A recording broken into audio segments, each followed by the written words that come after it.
In his controversial book, former Bahari MP Joe Khamisi says, quote, "If one asks whether or not MPs are brought to table questions, support or oppose motions in that august house, the answer would be a strong yes," end quote. He says, unlike other countries where sting operations are carried out regularly and legislators are nabbed in the act of receiving bribes, no Kenyan legislator has ever been busted for corruption. That the biggest victims of political betrayal have been wananchi. Khamisi further claims that sometimes in mid-2004, an individual associated with a cabinet minister had attempted to bribe him to vote for a bill the minister feared would be defeated. The bribe coming in form what he describes as fuel money and employment for a relative, but he turned down the offer and discovered later that one or two members of the committee he was serving in had accepted the bribe. In a chapter titled Questions for Cash, Khamisi claims that members are bribed to fix certain legislators, while others are given money to oppose such motions.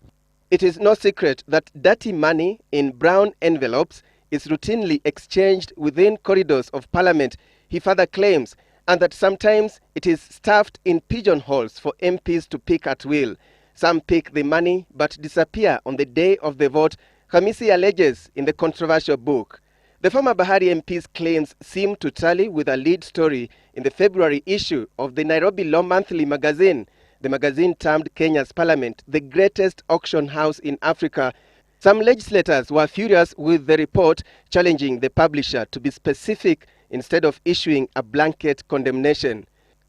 The article was about the integrity of watchdog committees and how MPs are bribed to even attend rallies, and that the debt-ridden ones are particularly considered vulnerable as cheap guns for hire.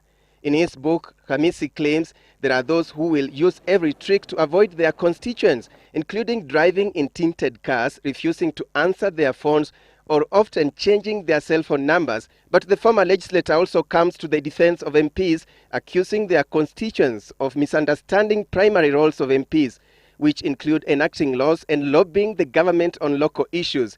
He says some constituents expect too much from MPs, including financial help, which puts a strain on MPs' personal budgets. Alex Chamwada, Citizen Live at 9.